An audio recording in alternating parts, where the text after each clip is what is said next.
Hi friends, welcome back to our YouTube channel. Today we have to discuss about one of the most commonly asked question in campus interviews is difference between method overloading and method overriding in Java.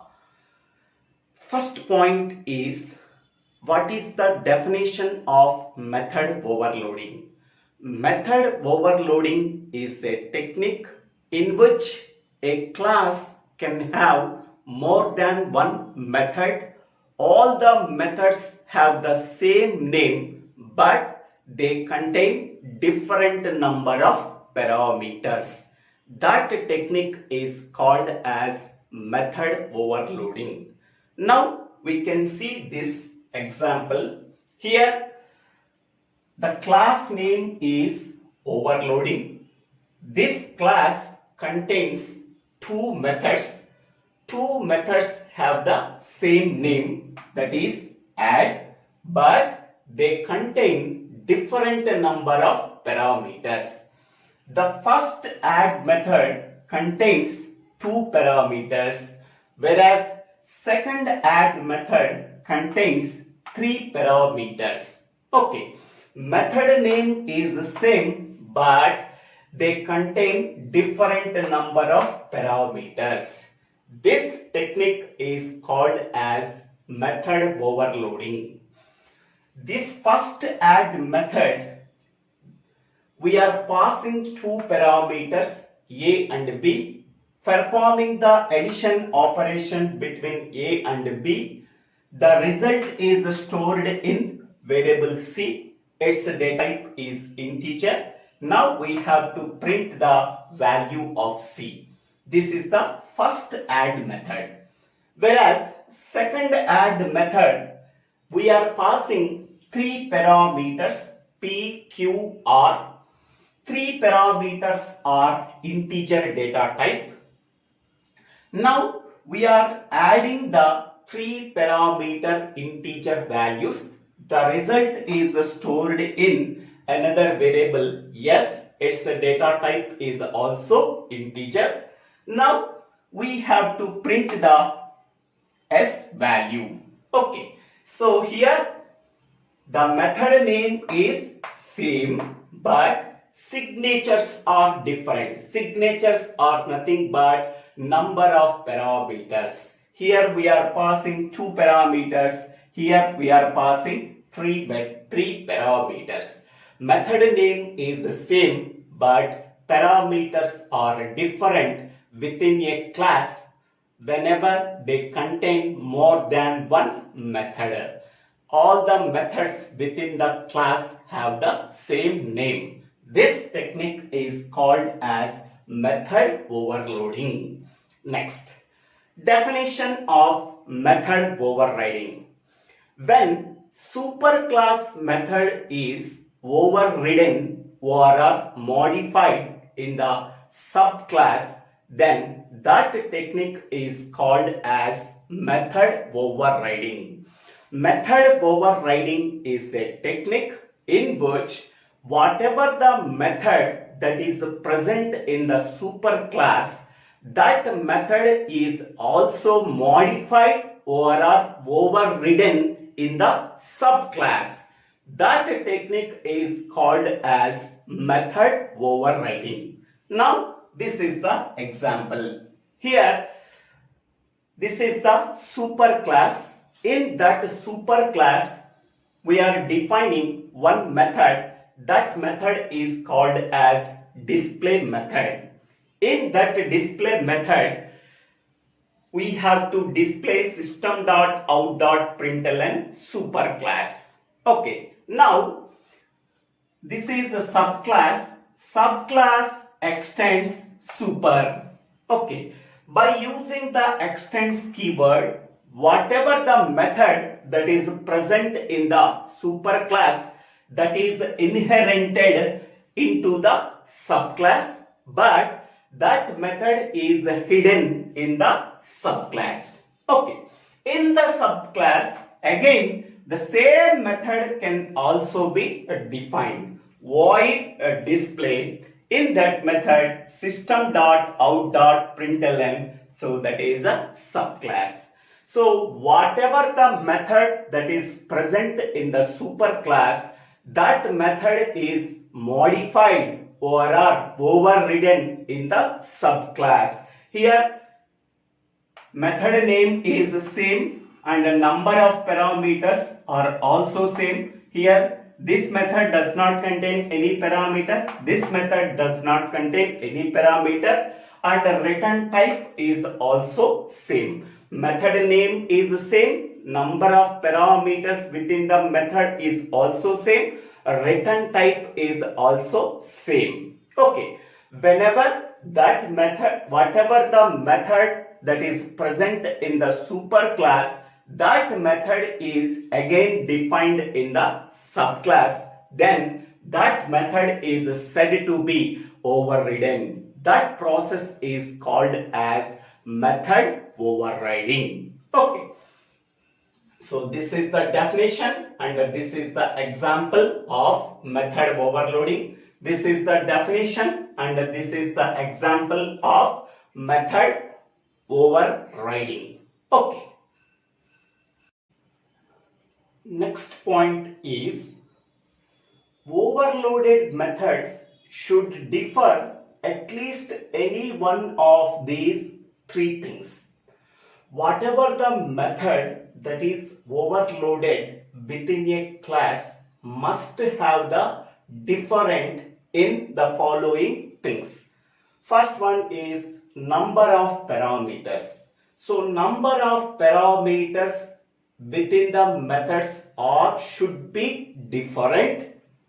Data type of parameters also should be different.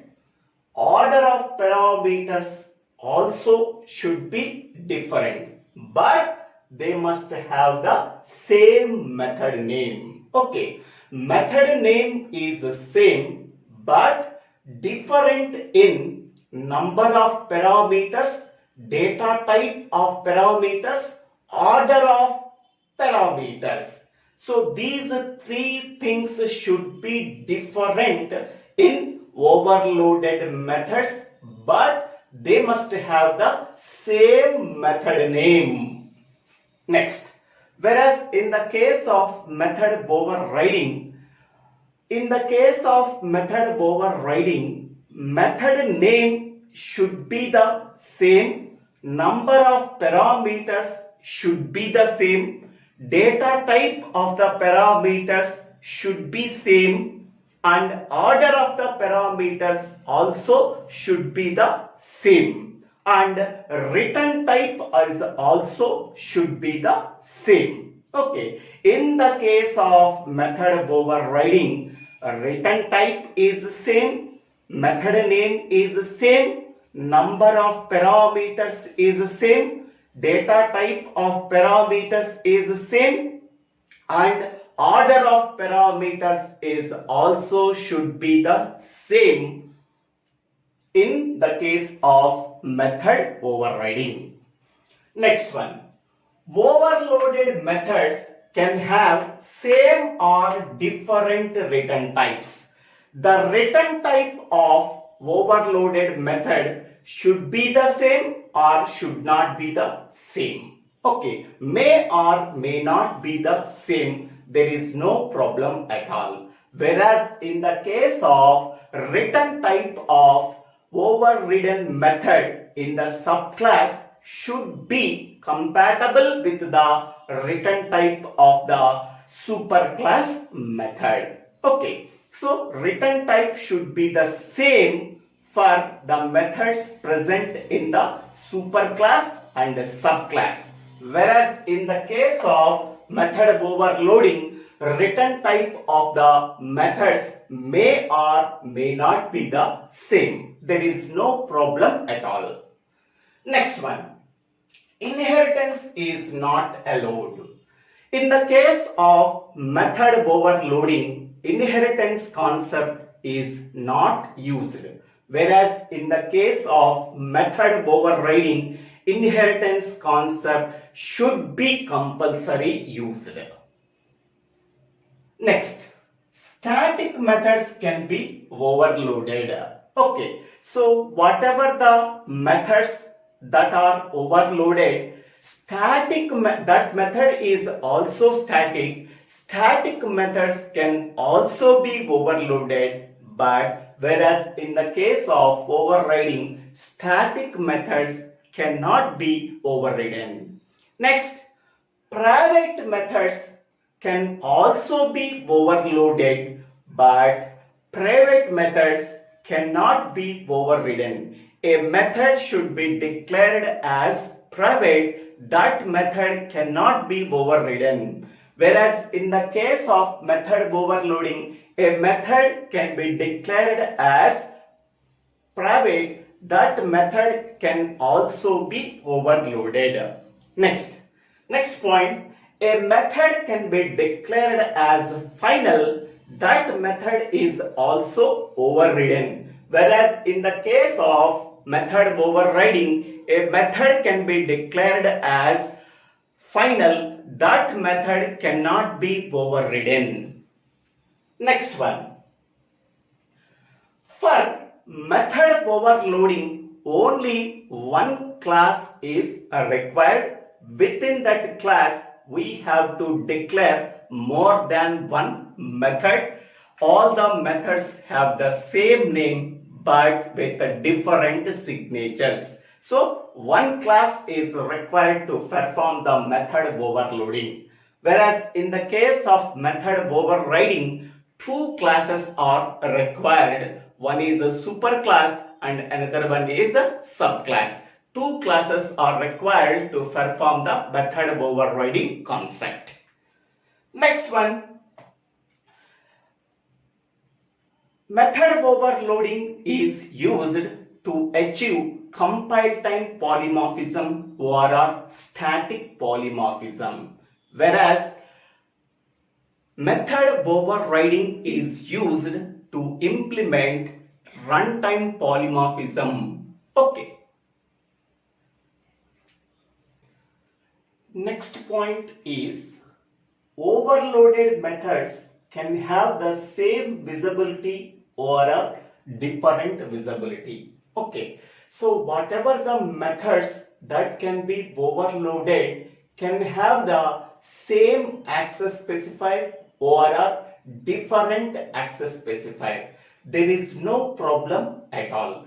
Whereas in the case of method overriding, while overriding a superclass method, either we can keep the same visibility or we can increase the visibility, but we cannot reduce. That means whatever the method that can be overridden, that overridden method can have the same visibility or access specifier that is there in the superclass method.